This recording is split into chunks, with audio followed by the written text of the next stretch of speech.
Good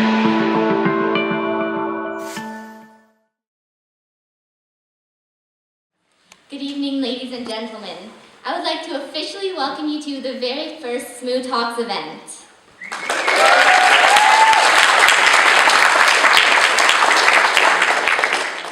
This event was inspired by the TED Talk style event, and tonight we'll be having 4 student speakers as well as 2 guest speakers whom are SMUS alumni. Halfway through the event, we'll be having a 10-minute intermission where you should feel free to talk to the speakers, ask questions, mingle, see the photo exhibition put on by our SMUS Photo Club, and help yourself to any refreshments and appetizers available. At that time, we'll also be having a musical interlude by some of our students. Quickly, I would just like to note that this event was able to become a reality at SMUS due to all the hard work and dedication from the SMUS Talks organizational team and all of their members. Please remember that the ideas expressed by the speakers are their own viewpoints and opinions, and they are not telling us what to do or how to think, but are rather providing us a way of framing our own thinking. The event tonight also has the overarching theme of connection. I would now like to welcome you, your 2 MCs for the night, Samina and Homer. Thank you, Sarah. And my name is Homer, and this is Samina, my co-host for tonight. Networking has a massive documented benefits, but so few of us take a moment to be good at it. Why? What's stopping us, and how can we get better at it? And now let's take a look at the blocks that stop us, the mindset for successful networking, and other strategies on how to become a great networker. Please let us welcome our first guest speaker, a human resource strategist and a SMUS 2003 graduate, Mrs. Catherine Olchowy. So, I am up here talking about connection, but I'm talking about it in kind of a more practical way. I'm going to talk a little bit about my own experience with networking, which is a version of connecting with others that kind of has some residual benefits. So I really would contend that having the ability to connect with others and having a great network is actually an underrated superpower. It's something that you can do at any point in your life, start getting better at, and I would argue should be doing. So when I say a network, what I'm really saying is just the people who are loosely associated with you. Some of them are very associated with you, your family, your close friends, but people who are just in a class with you. That's someone who you kind of recognize. You might see them in the hall and give them a nod. That's someone in your network. If you were on the street at night and you had been robbed and you don't have your phone and you're scared and you see 3 people and one of them is the person that you kind of nod to in the hallway, that's the person you're going to go up to, and that person is going to gladly help you. That's someone in your network. So I'm going to talk a little bit about my own networking experiences. So I actually did attend SMUS, as mentioned, and I have a little bit of proof that I'm going to put up very briefly. That was not my room. I did not decorate that room. So I attended St. Michael's just a few short years ago, and while I was here, I made a lot of really close connections. It was easy to do. I think we can all agree that SMUS is a great place to meet people and get real with people. And so that's great. Eventually, I went off to Queen's University and I lived with a bunch of SMUS people. And I was able to stay in a beautiful old house that I would have never been able to afford because I was staying with a bunch of SMUS people. It was awesome. And then, when I left there, I actually partnered up with 2 other SMUS alum and started a company called Seeker Solutions. And I spent a bunch of time working in that company. It was awesome. But I ended up in a little bit of a corner there, network-wise. I spent all my time with the same people, and I spent all my time while I was at Seeker in the office or at home, mostly in the office. So I had this great job, I loved it, but I wasn't doing anything to help myself in the long run. I was just spending time with the same people, which led me to when I went to start my own company. I wanted to work for myself, I wanted to do what I love, HR, but I didn't really have the connections I needed to just launch a business suddenly in Victoria. So I had a little bit of extra hurdle. I had to build my business and my network at the same exact time. That was a double whammy, a little bit harder than it needed to be. And I really do kick myself that I didn't just get out there, join some knitting club or something, and have a bit more of a broader Victoria, or whatever city I'm in, network. So talking about networking like it's obvious that it's a good thing, what are the benefits of networking? I've kind of talked about a few, about housing and potentially safety on the streets, but there's some really great stuff that comes from having a broad and wide and deep network. One of the big ones is when you're thinking about job hunting. There are some studies that say that up to 80 or 90% of jobs don't actually get posted. They get filled before it gets to the point of going out on the job sites. It's someone who the hiring manager knew, or who a staff member knew. And usually someone who kind of they loosely knew. So if you never want to have to do the whole interviewing for a job, coming in cold with a resume, have a big network, and you're going to hear about those opportunities as they come up. People will think of you, and boom, you're moving up in your career. So that's a huge benefit. Another one is when you get older. They have shown very strong correlation between the breadth and depth of your network, and basically your connections, and your longevity and your health. So some people, as they age, they haven't developed this skill, which really is just a skill that anyone can learn, networking. They haven't developed this, they don't know how to build it, they need it, and they don't know how to do it, and it does impact their health. So there's a huge benefit, it's something that pays dividends throughout your whole lifetime. So basically I've been sitting here going on and on and on about how amazing networking is, and obviously, I've sold you, right? Nobody's not gonna go out and network. But actually, the research shows, and I'm going to guess, that you're actually going to think about it and then end up on the couch. You're gonna think about, I could go and join that running group, or I could join a chamber of commerce, but you're not actually gonna do it because it's hard. Why is it so hard? There's actually some really great research on that it's hard and why it's hard. And it really comes down to mindset.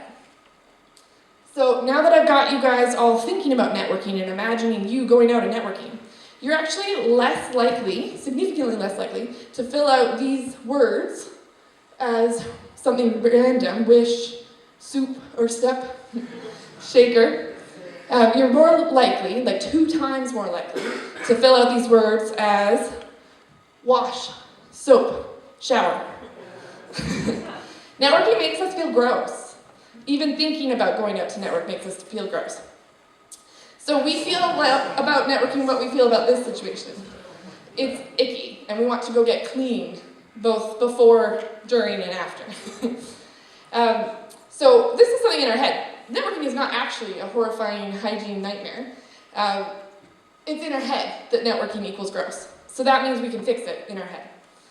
There's a mindset that can help us get over that big hurdle. And if you think about, you're sitting at home and you're at that pivotal moment, I could go out and do something, or I could get on the couch. If you're at all, any part of you is thinking about that toilet situation and feeling gross about it, you're going to not leave your house. So it's important to develop this other mindset.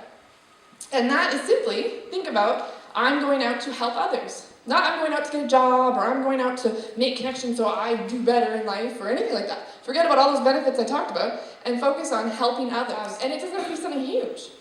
You guys are all really smart people, and so just sharing your knowledge can be a big thing. Listening can be a great thing that you do at a networking event. Even being the person who cleans up afterwards, or hosts the event, or brings the platter. If you think about a running group, and you're the one in charge of bringing the beverages, you're way more likely to show up the time that you're bringing the beverages than any other time for that. That's the greatest part about, helping others for you. The greatest part for you is that it gives you that motivation, gets you out the door, and it gets around that whole morally ambiguous, sort of inauthentic feeling that networking kind of gives us. So, the other pro tip that I would say for networking, if you're at one of those, you're at a conference, or it's an awkward networking event, it's not natural, you are literally here to talk about your businesses, though helping others can break down simply to introduce yourself to one person. Hi, Doug. Interesting, tell me about your business. And then go over here and talk to Cynthia, and then bring Cynthia to Doug and say, Doug, have you met Cynthia? I think he would love to hear about her business. That was helpful. People are all nervous and uncomfortable about these things. You were a great help. So that's kind of the pro tip of how to get there in your head when you're at one of those super awkward networking events. So the other big mindset to have about networking, the other reason that people kind of fail or don't start or barely get going, is because it's not hunting. You're not going out there to get a job today. You're going out because in 10 years, one of the people that you meet over the next year is going to have a job for you. It's farming. It's not hunting. It's a long thing. It's something where you are planting seeds and you have no idea where it's going to pay off. I mean, to go back to my original example of the person in your class, there's no way that you created that relationship in order to help you that one time much later when you're on the streets. There's no way to predict these things. It's just about having connections because connections are good, and then eventually something comes of it. So if you go out and say, I need to, have 3 coffees with people, or I need to have that job by the end of this week with networking, you're going to be really frustrated. So the big thing here is persistence. Now, I haven't really touched my notes at all, but I've talked a lot about networking as if everybody knows how to do that and what that is. But I've got kind of a list of some examples. So one big thing is meetup.com. It's actually a really great resource. You move to a new town, or you're just deciding you want to start, just go to the website, and there's like dozens, perhaps hundreds of events that are happening in the next month. You can look through by topic, find a rugby enthusiast group, and boom, you're having beers with someone. So I have a list of sort of some things just to kind of prime your thinking. Sports teams are a great networking source. Hobby groups, arts and crafts, taking a course even, like learning how to do pottery. I've kind of talked about entrepreneurial groups that are for that reason, and chambers of commerce can be part of that too. And every community usually has a chamber of commerce, so that can be a good source. Industry organizations, so you're a doctor, they're a doctor.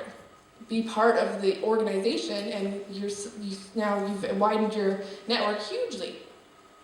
Getting involved in political organizations, locally or the federal or provincial level, that's a place to put a lot of great passion, and also it's a really helpful networking source. Alumni associations, which me standing here right now is an example of that, and volunteer organizations. So not only are you, if you're out doing something for the SPCA, you're meeting all the staff, you're meeting all the other volunteers, and you're having fun with dogs. So it's a win-win-win.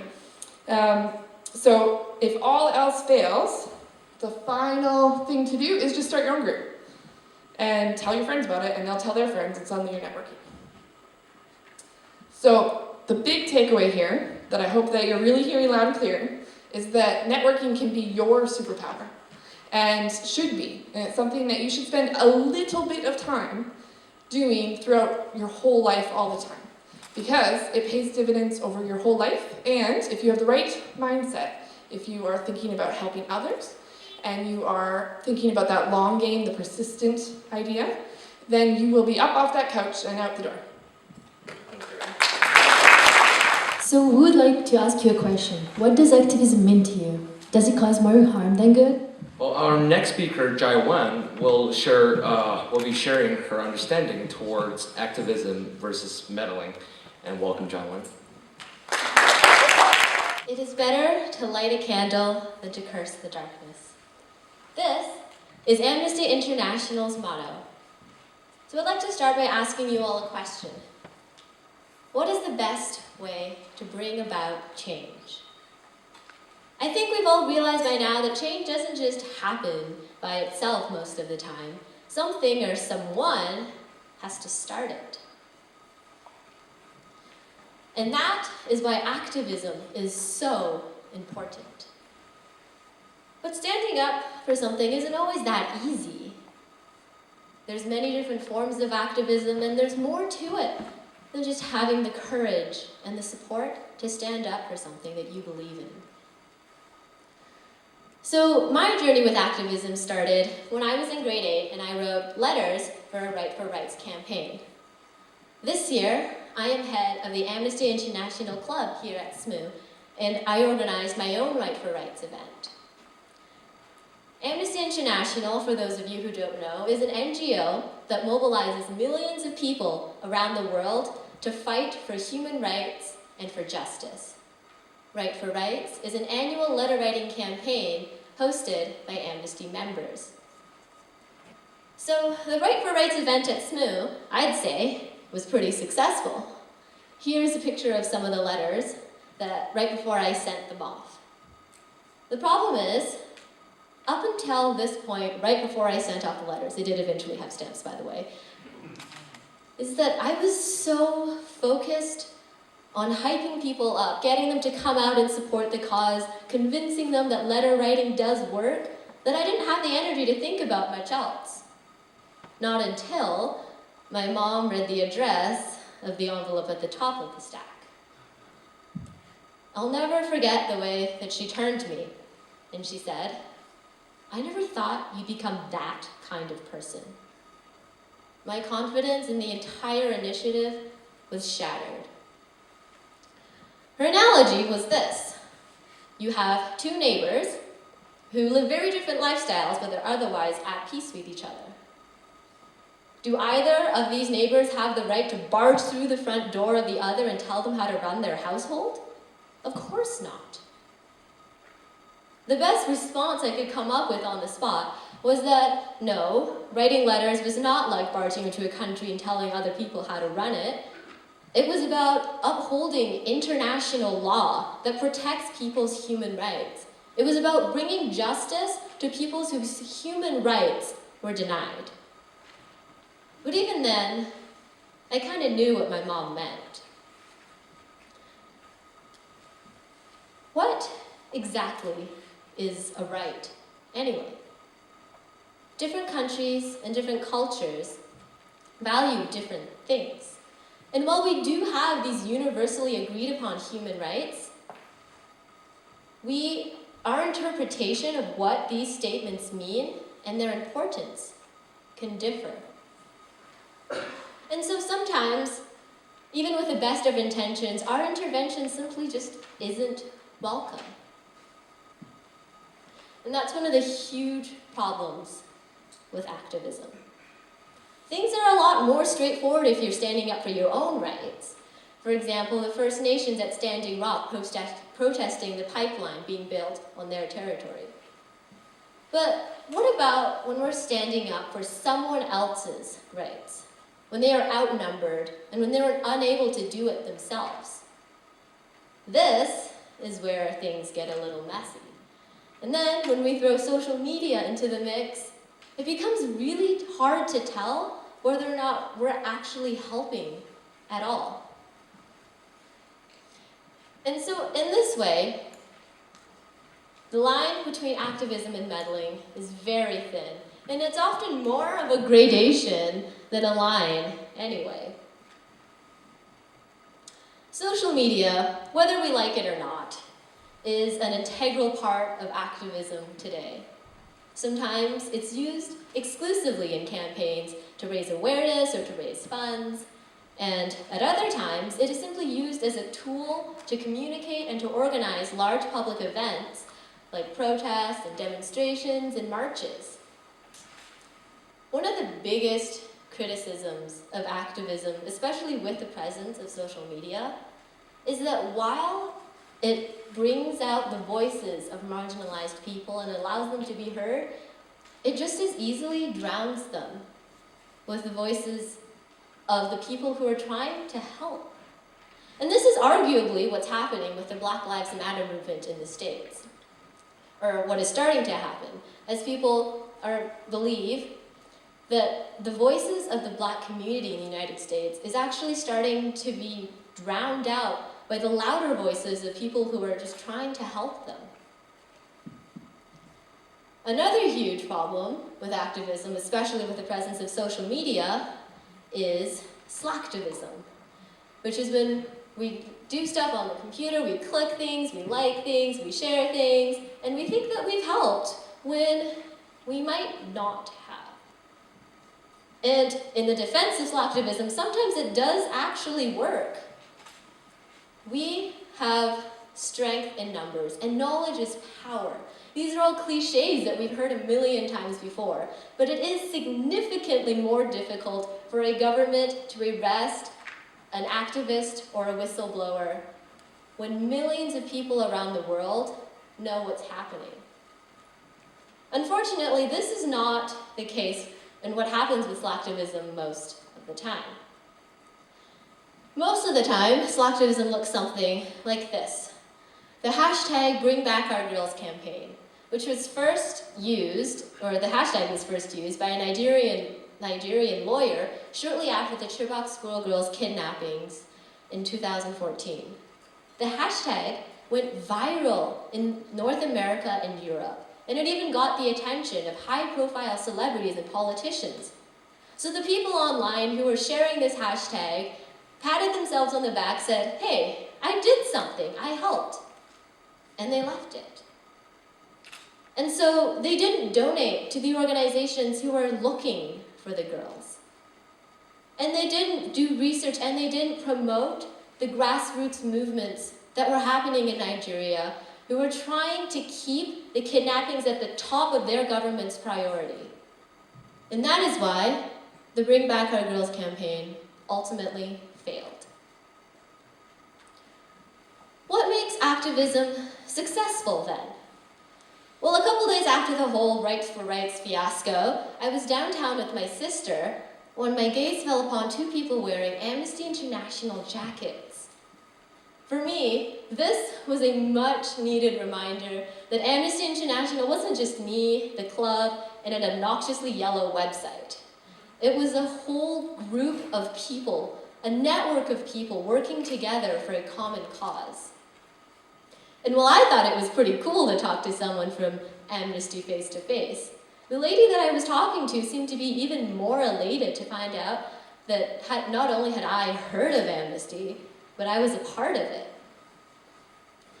And from that chance encounter, I learned that activism is really about making connections. Because when we rush into a situation and try to help without fully understanding what's going on, that is when activism becomes more of a hindrance than anything else. Being able to connect is what makes a difference between our actions coming off as like this, the highly controversial Kendall Jenner Pepsi commercial, or like this. A campaign in 2013 that successfully brought the issue of same-sex marriage to the forefront of American politics. The major difference between these two images is the presence of connection. The people in this campaign were able to connect with the people that they were trying to help. After all, activism is done best when it's amplifying the voices that are otherwise silenced. It doesn't take a whole lot to do that. You just have to sit down and listen and empathize. And that's exactly what the people in this campaign did. So while they were busy making memes from that little red square, the Human Rights Campaign's website on same-sex marriage saw a record amount of traffic during their campaign. And that was because people were taking the time to understand the struggles and the needs of the LGBT community. And that is what gave the community the voice that it needed to be heard in politics. On top of that, on top of being able to connect with the people that we're helping, we also have to be able to connect with the situation itself. Is it something more political like this, where simply clicking a button or making a meme and sharing a hashtag is enough to make a huge difference? Or is it something more like disease awareness, natural disasters, and terrorist attacks, where donating time and money cannot possibly be replaced by likes and hashtags? As citizens of the world, it's our responsibility to do our part. But it's also important to remember that if we want our actions to have a desired effect, if we want our actions to help people, we have to take the time to connect and to understand the people and the situation in front of us. So listen to the world, and then go out and light up the darkness. Thank you. So when we think of connection, we don't usually tend to associate it with individualism. But our next guest speaker, Sasha Pryce-Baff, is going to share his point of view. Yes. Good evening, ladies and gentlemen, and all those in between. My name is Sasha Pryce-Baff, for those who don't know me, and for those who do know me, it will all be over soon. So yes, my topic tonight is individualism, and it's not normally associated with connection, but I believe I can make you think about this fundamental connection to ourselves that I'm going to be exploring in a few minutes. Now, before I start, I must admit that I am very biased.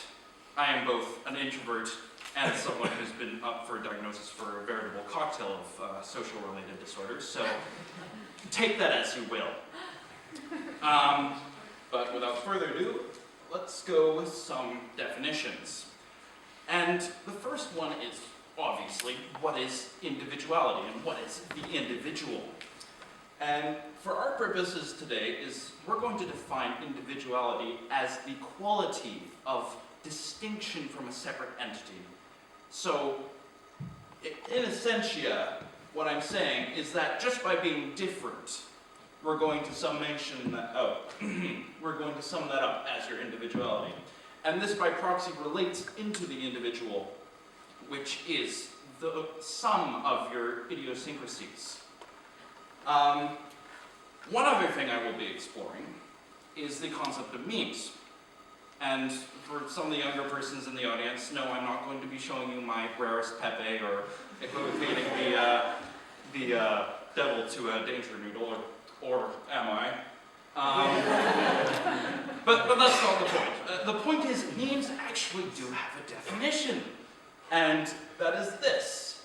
So, a practice, idea, or just set of behaviors that are disseminated through a population, very similar to genetics. And this term was coined by Dr. Richard Dawkins in his 1976, I always think it's 1978 for some reason, book, The Selfish Gene. So, why am I defining these terms? Well, that really all comes back into the individual. So, when I say individual, why am I bringing this up? What's our benefit from having this connection to ourselves? Well, in simple terms, now keep your seats because I'm basically going to spoil the rest of my talk for you. In this trials and tribulations we call life, we are losing this connection to ourselves, to the grand social machine that we've created over the last century. And, yeah. So, for instance, when I bring up these stories on the news, I was actually at a memorial at the time, so it didn't exactly help the overall mood. When you look at those headlines, when you look at those words, even the symbols on these pages, for instance, the Twitter symbol, what associations, what judgments, what preconceived notions do you actually find in them? And my question is, are those really yours? Or are they someone or something else's? Are they your church, your school, your business? Do they all flow into that same concept? What are your thoughts? And what are other people's? And here's where things get pretty interesting. One other situation we can apply this kind of thinking where we try and differentiate both our individual thoughts and other people's that are bleeding into our own is, this is an old variation of an ethical dilemma. Now, I couldn't find the original one, so I created it myself. And that is, you have a train that's coming in and it's about to go through 3 people, but you are in possession of a lever that will switch the tracks and make it go through 1 person, and obviously kill him. Now, this is supposed to be an ethical opening into all the sorts of different systems of philosophy that you can apply to this situation. For instance, utilitarian would say, 1 person, for whatever reason, cannot simply output nearly as much as 3 persons. So it is the ethical thing to do to pull the lever. But that's not what I'm talking about. The point is, if you do not have a firm grasp of yourself, your values, your morals, your cognitive biases, trying to understand that situation will lead you into 2 options. 1, you either say, I don't care, or I don't have any self-concept, so you give yourself over into apathy, and by proxy, you just don't pull the switch. But that in itself is a dead end, because you're not actually considering the problem. Now the second thing, and the slightly more scary thing, is that you let society and its values decide that ethical situation for you. So instead of using your own individual values, instead of applying yourself as a person to that situation, you let values decide for you that have been imposed or somehow bled into your own consciousness. And here's where things get a little complicated, because a meme is analogous to a gene. And as any of you who have done any biology knows, genetics propagate. And unfortunately, so do memes. And the thing about memes is that the younger ones are all laughing here because they think it's so ridiculous. But the thing about memes is that they don't have the same level of modification through descent. They offshoot into more memes, which further offshoot into more memes, and before you know it, you get something crazy like this. This is basically the closest thing to an overall concept map that I can find that's very similar to what is called a memeplex, or this grand tree of memes. I will be making a joke based off that eventually.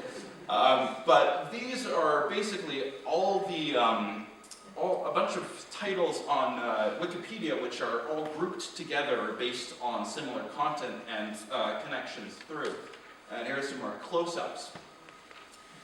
And this is really the danger of how we've built ourselves into this massive interconnected society.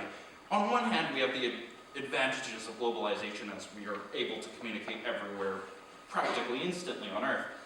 But on the other hand, the human brain was not really meant to take in such large quantities of information. So, is it any surprise that we are getting this bleeded from other ideas and values when we have so many different viewpoints coming in? You can find everything online. From Alex Jones ranting about gay frogs. Yes, that is an actual thing. That's contemporary media reference. And now, this is not meant to be a rag on the right-left political spectrum. That's a whole other talk in itself. But this is just one example of how you can affirm your biases and your prejudices because we have so much free-floating information coming in. And this is something, the sum of all these connections and inputs that are being not so much received as being forced into you, that I like to call the social collective. So, once again, I talk about this being dangerous, and I gave an example of it being dangerous in the previous ethical dilemma, but the CBC News article that was from, again, come back to that. Think about what your judgments were. What words did you associate with that? And again, the question is, how much of that is yours, and how much of that is someone else's, or something else's? And it's this fundamental connection to the individual, which is going to be crucial in the next few decades as we integrate more with technology and integrate more with the networks that we're setting up all over our planet, that will basically decide the difference between us and the social collective. Are we going to be subject to this free world of floating information where we can confirm anything with just a few clicks? Or are we going to take a step back, and are we going to make our own decisions about our morals, values, and judgments? And that is not the end. So here are a few suggestions, if you will. One is simply step away from the technology, step away from the news sources, anything that has copious amounts of information, even stuff that isn't biased, like CBC. I know I use it a lot because I love it, and it's very unbiased, very useful for alcohol. Some guys over there get it. So this is in order to basically distinguish yourself as a separate entity from that free world of information. You can make it a familial or meditative exercise if you want, but the most crucial thing is taking time to reaffirm yourself as a person, as your own concept. So if you want another suggestion, it's better that you take a look at everything critically. And I don't mean dissuage everything that comes into your viewpoint, or dismiss beauty products as peddled by the government, or trying to make the frogs gay, as I showed in this slide. Yes, this was actually said. It wasn't a real thing. It's a contemporary news reference, I suppose. But my point is, Captain is laughing over there. My point is that no one's asking you to be this skeptical, and hopefully no one would. But it is worth looking back at and trying to trace all the various nets of information and all the biases and judgments that can come into that, whether it's corporate, whether it's government, whether it's just from your own family member. So really what I'm trying to say is question everything, even your older brothers, for instance, and just try and distinguish yourself as a person from all these new values and informations that can just float in if you let them. Thank you. Thank you very much, Sasha. That was a great speech. How is it like to be Canadian? So, our next student speaker, Lelia Hoube, will share her vision of what makes up a true Canadian. Welcome, Lelia. What is a Canadian? I got this question a lot while I was living in France as an 11-year-old. I was often asked if I lived in an igloo, whether I ate beavers, did I have a pet polar bear, did it snow all the time, and was it negative 40 degrees back home? The short answer is no to all of these questions. But this presented me with a question I couldn't answer. What is a Canadian? The stereotypes that first come to mind are those of a guy in red flannel, riding a moose while drinking a double-double and eating some poutine. When I look at the people in this room, however, I know that none of these general conceptions are the defining attributes that bring us all together as Canadians. My name is Lelia, and today I'm going to walk you through how I tried to figure out what makes a Canadian. So what is the Canadian identity? Let's start with the definition for national identity. According to the English Oxford Living Dictionary, national identity is the sense of a nation as a cohesive whole, as represented by both distinctive traditions and culture. Okay, new question. What is culture?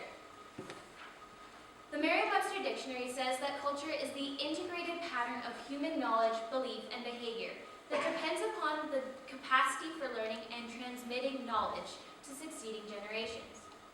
Hint, the key word here is transmitting.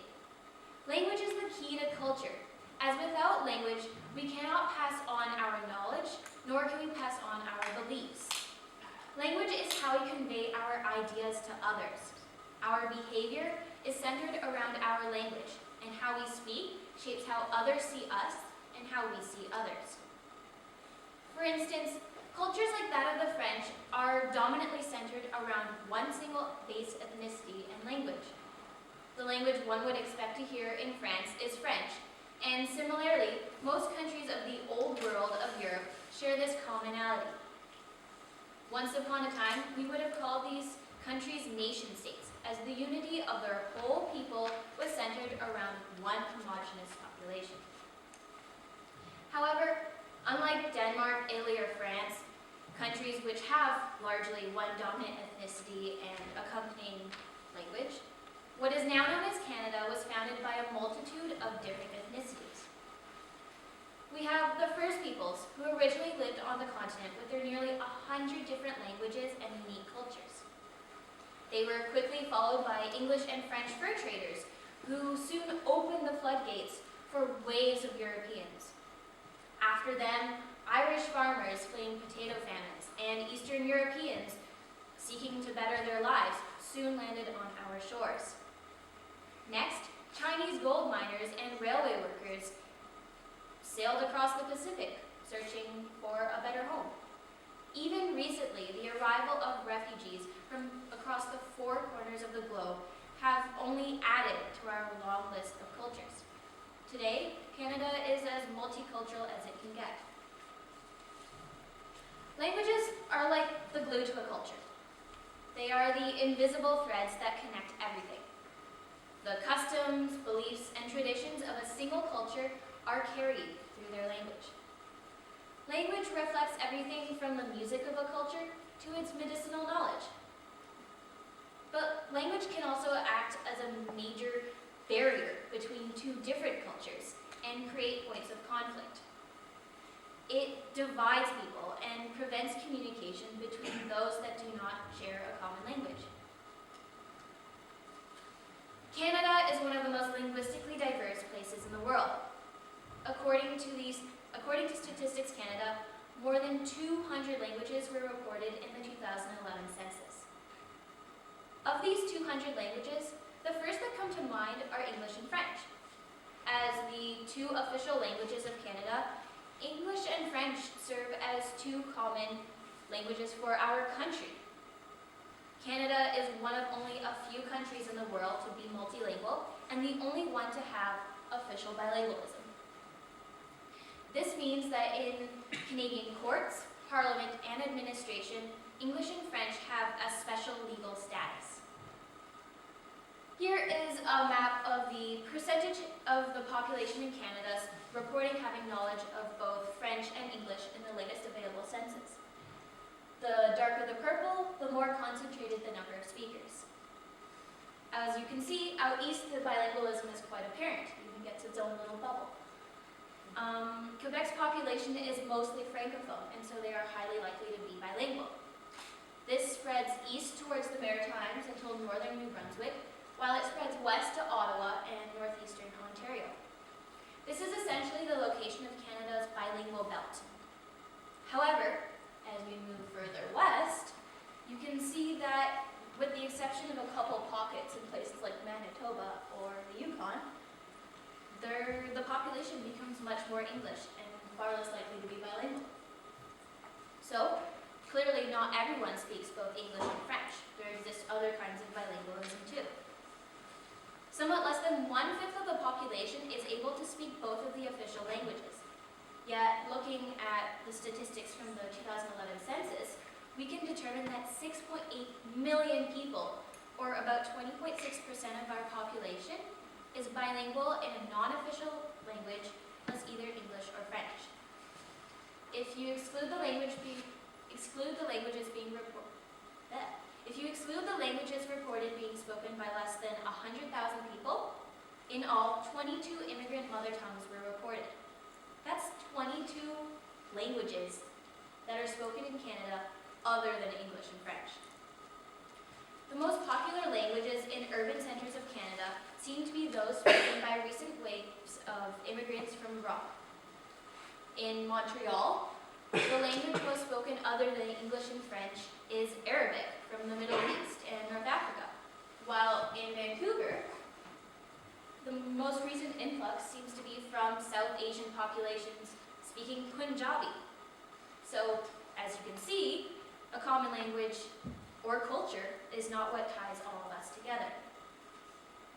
If we don't have a common language, and language is culture, and culture is identity, how are we supposed to have a national identity? What makes us Canadian? Now, I fully recognize that not every Canadian is on board with what I am about to say. Yet, as a nation, I think it is clear that this is at the core of our values.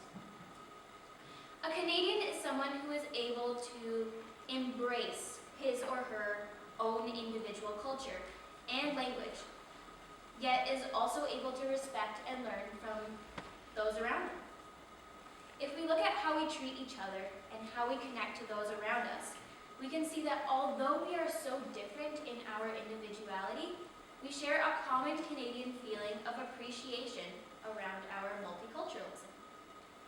Canadians are people who have family background and culture, yet also take the initiative to embrace the cultures around them.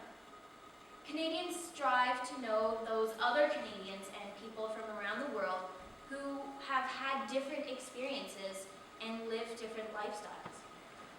Canadians are people who look at an age of globalization and connectedness and look at it with hope rather than fear.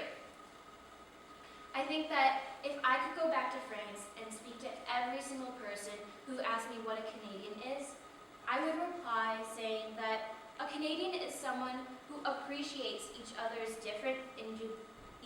individuality, yet is just proud to be a part of the whole. SMU is a fantastic example of the multicultural hope that I think we Canadians strive towards. We have students from literally every nook and cranny in the world. One day, when I was chatting with Bianca, my roommate from Brazil, she told me this. I came to Canada because people are kinder. Even though you are from a different country and you speak a different language, they still want to know you and have you around. After hearing that, I finally felt like someone else understood how I feel about my country and what it means to be Canadian. Thank you. Thank you, Lelia. Wow, that was an amazing speech, and certainly I know more about Canadians, just rather than just a love for poutines and maple syrup. Anyway, let's take a moment and appreciate the roof above our heads, because unfortunately, not all people get to have it. Our next student speaker, Tony Liu, is going to be talking about and sharing his perspective towards the extreme poverty and homelessness. Please welcome Tony Liu. My name is Tony, and today I'm going to talk about my journey in addressing local poverty and extreme homelessness in Victoria, but more importantly, the lessons I learned along the way. Unless you've been homeless, it's impossible to understand the challenges that the homeless face on a day-by-day basis. But we can imagine. Imagine sleeping outside in the rain in freezing temperatures. Imagine not knowing if you will eat today. In the 2011 census, Victoria had over 22,000 people who were without homes. Approximately 6,000 of these people were young people, like most of us. People have a variety of reasons for why they are homeless. That often doesn't include the stereotypical drug or alcohol addiction that we often associate with these people. Some were Aboriginals who grew up disadvantaged and were mistreated by society. Some were born with some kind of incurable mental illness, for example, while others may have had an accident that may have handicapped them both physically and mentally for the rest of their life. But the vast majority of homeless are not these people. They're people just like you and me, who have their own dreams, hobbies, and hopes, who fell upon unfortunate circumstances that have left them in extreme poverty. In another world, we could be in the exact same situation, and that is why it is our duty to help those who are in need. So, my first experience in helping those who lived in extreme poverty came in grade 8, when a group of us went to our place. We went to our place to help prepare for their lunch service. So let's take a step back. So what is our place? Our place is an organization that's located in downtown Victoria. There's also many other organizations like it, that it primarily serves as a food kitchen, a soup kitchen, but it also provides a variety of other services, ranging from jobs training to free showers. So we went to our place to help, do things like peel potatoes, sort out like moldy beans. It's not what it sounds like. But anyways, I had never been so close to so many people who were homeless and extreme poverty. But what made this experience extremely special was that it was the first time that I felt I was really making a difference in the world. This was the experience that would motivate and inspire me to try and tackle poverty. So I was inspired and motivated. So I wanted to solve homelessness right off the bat. I wanted to build homes and have people live in them, but obviously this wasn't realistic. I had to start small. My very first project in addressing homelessness was just a bottle jar. So I gathered a few of my friends to help me, and we raised $70. So $70 may not seem like much, but it was hard-earned, and I had to conquer many significant problems in order to get this money. For example, one of our problems, which may sound silly at first, is that we didn't know how many days in advance should we deliver flyers in preparation for our ball drive. It should be 2 or 4 or 5. So this was a tough problem because if we deliver them too early, then people might forget about the ball drive. If we deliver them too late, they might not even see the flyer, or they might not have time to properly prepare. So after much deep discussion, we gave up, and we settled arbitrarily on 3 days. Surprisingly, this event was a success, and we did a variety of other drives that ranged from clothes to socks to other more bottle drives. So each time that we completed an event, everything became a little easier, and slowly our methods became more refined. So going back to the flyers example, we eventually changed to 4 days in advance instead of 3 days, because through our experience we learned that that was the more successful method. So last January, I was ready to do something more. I had an idea about serving hot chocolate to those who are in need. Although this idea would not solve homelessness, well, basically at all, I thought it would at least bring a bright spot in some of these people's gloomy lives. But serving hot chocolate was just still an idea. Before I could accomplish this goal, I had to make a plan. And they had to address things like, where was I going to get hot chocolate and all the water and cups I need? Who was going to pay for these supplies? Was it going to be the people I volunteer with, who share the cost with me, or was it going to get some kind of sponsor? Where was I even going to serve hot chocolate? I just couldn't answer many of these questions. So, my question to you is, what do you do when you don't understand something in class? You ask for help.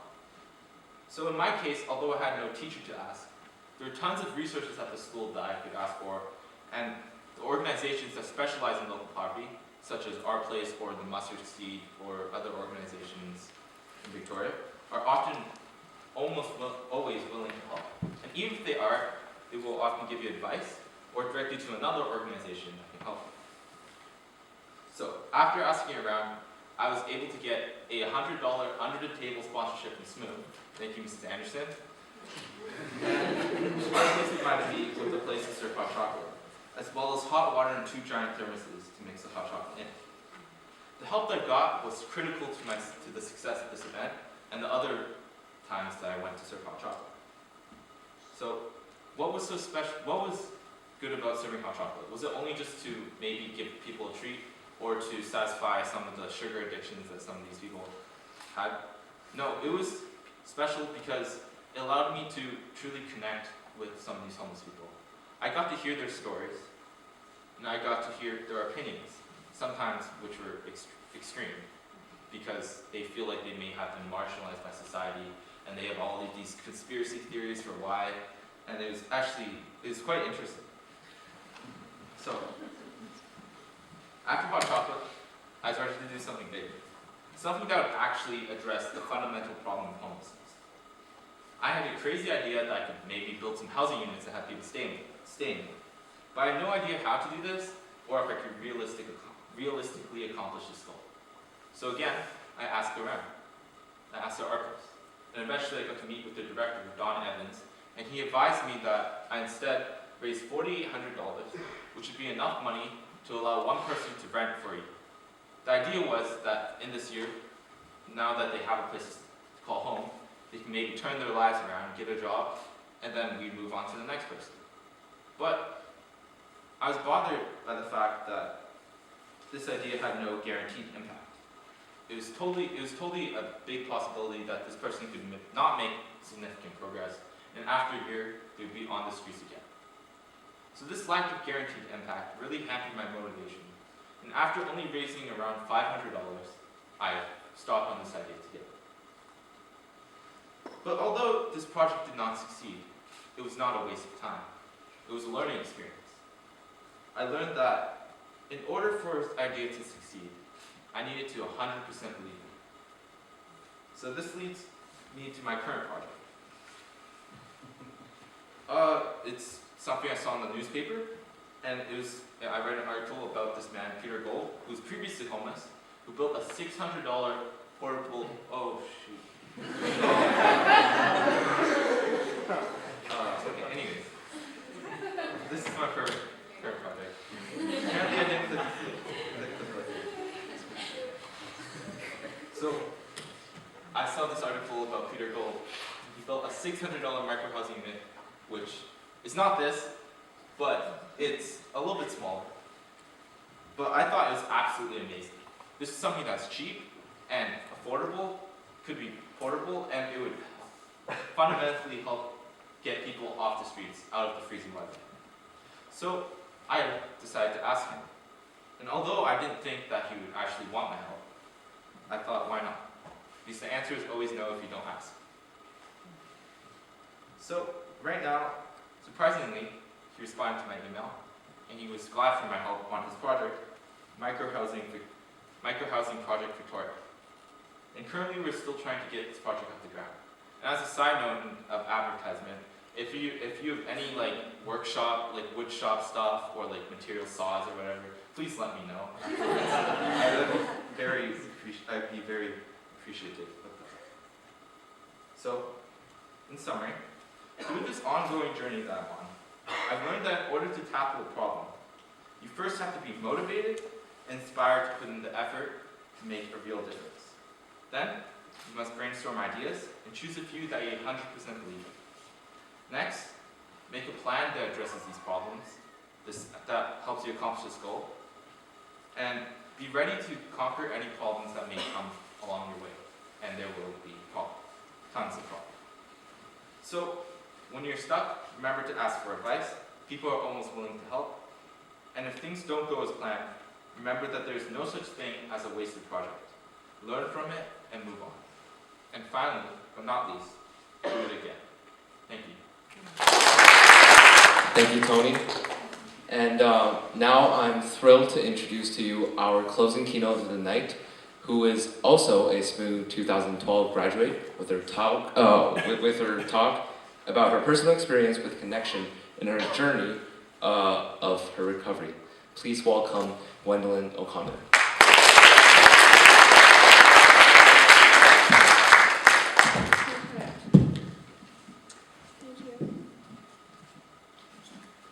Thank you very much for the invitation to speak this evening on the theme of connection. My first and most powerful connection was with my parents. In the beginning, they were my world. As I got older, I made other connections with friends, teachers, coaches, and the community at large. At 16, I was an honor roll student. I worked at Thrifties. I was on the SMUS rowing team. I volunteered at a seniors home. I had plans to go to university.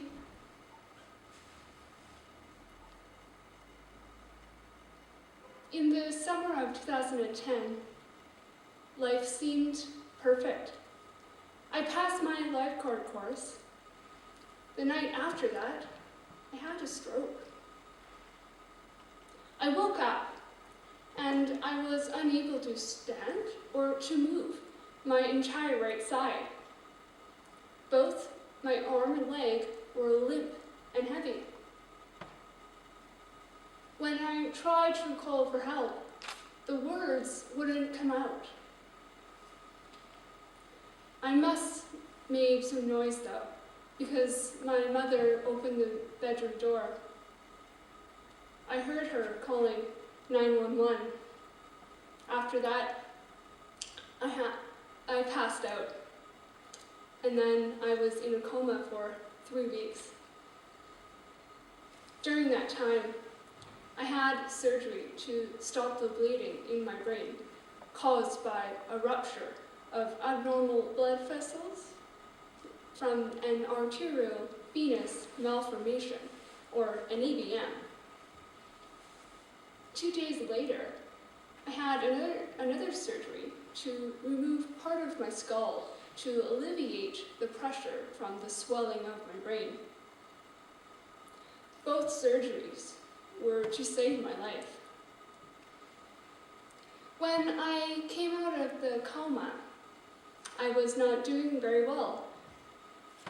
Both my arm and leg on the right side were ice cold and blue. I was freezing as my brain could not tell my body what to do anymore.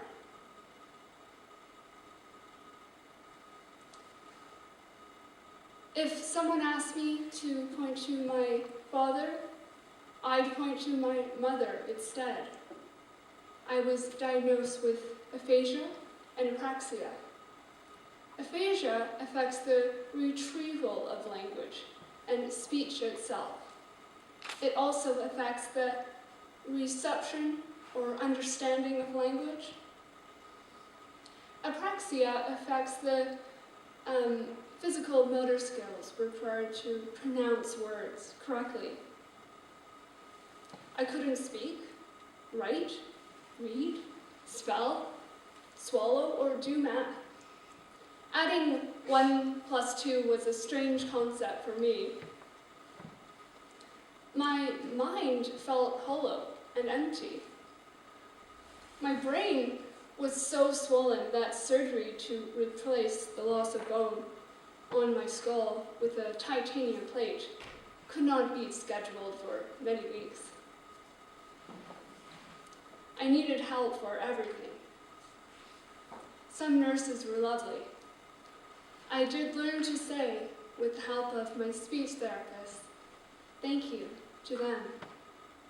However, I had some bad experiences. When I was transferred to the neuro ward, I needed to go to the washroom. So I pushed the call button for a nurse. One came, and I pointed to the washroom. She told me to hold it. She was too busy. And besides, it took 2 nurses to help me. Later, I called again. She told me the same thing. Eventually, I peed myself. I felt like giving up. I was so tired, and nothing worked right anymore. My legs, my mind, my voice, everything was gone. I had absolutely no words to communicate with my parents, my peers, or anyone at all. I was disconnected. For example, 2 student nurses dropped me hard on the bathroom floor. I bumped my head again. They never reported it. I did not tell my parents until at least 2 years later because I couldn't. I missed my grade 11 year at SMU because by the time I got home, I had been in the hospital for over 6 months. So I went to SIDE's South Island Distance Education School to catch up. I needed to have another surgery because I had a screw sticking out from the titanium plate attached to my skull. So I had a screw loose, literally. Yeah. My balance was awful.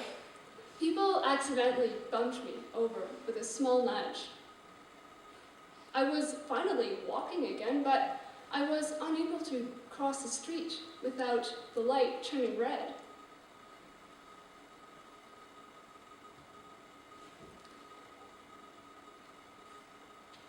Everything in my life took longer, such as dressing with one hand, tying my shoelaces, typing, or putting my hair in a ponytail.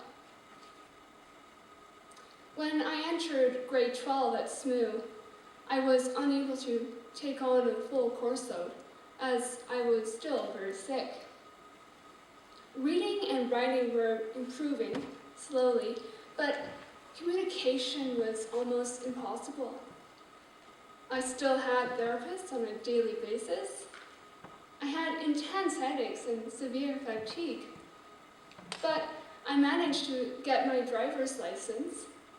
I drove a modified vehicle to school. I attended the 2012 graduation ceremony, but didn't receive a diploma. That was to take until December of 2014, through sides. My friends were moving on, as we had planned to do, but I was not. I felt frustrated with my slow progress. In the fall of 2013, I hit a wall. My life revolved around therapy, and I felt deeply depressed and hopeless. I couldn't handle the world. People would ask me if I had an accent or what happened to my arm or leg. I couldn't respond because I was self-conscious and deeply ashamed. I tried antidepressant medications, but these caused a seizure. After the seizure, while still at the ER, I realized that I wanted to live. I wanted to have a sense of positivity and purpose. I said to myself, suck it up. No more crying, no more embarrassment at my body or at my speech. Just suck it up. It's odd, but as soon as I made that decision, everything began to improve. I'm not saying that I don't find myself facing challenges still, but I'm much more positive and optimistic. I recognized then that I had lost the most important connection of all, and that was with myself. I'm open about my experiences now, when just a few years ago, it was too painful to talk about it. I'm active as a fundraiser and a board member for Hoube, which is a gym for people with disabilities. I'm an AA student at Camosa College. I'm a member of Toastmasters at UVic. I'm moving forward and making new connections. The connection I already had with my community before my stroke remains strong. St. Michael's University School has been steadfast with its encouragement and belief in my continued recovery. I'm very grateful with this. You should all know that this community is here for you, even under difficult circumstances. Don't forget, though, to keep that connection with yourself strong. Be kind with yourself. It makes a difference. Thank you.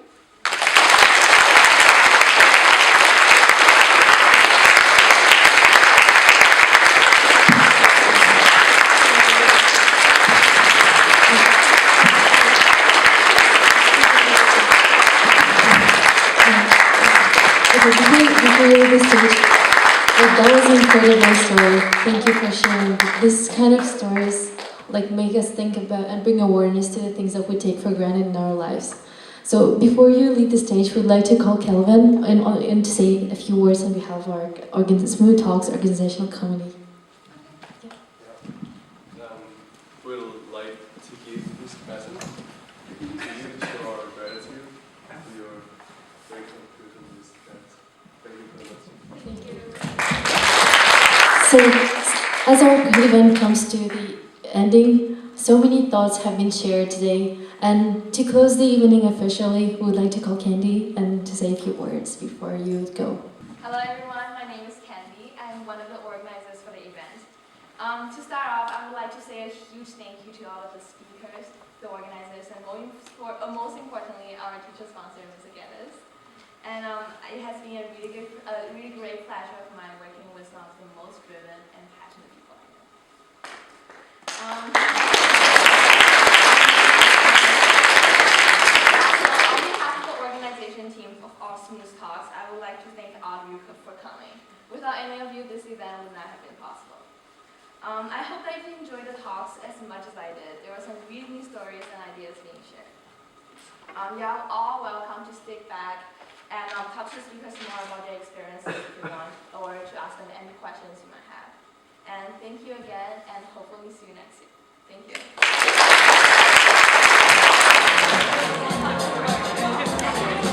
you.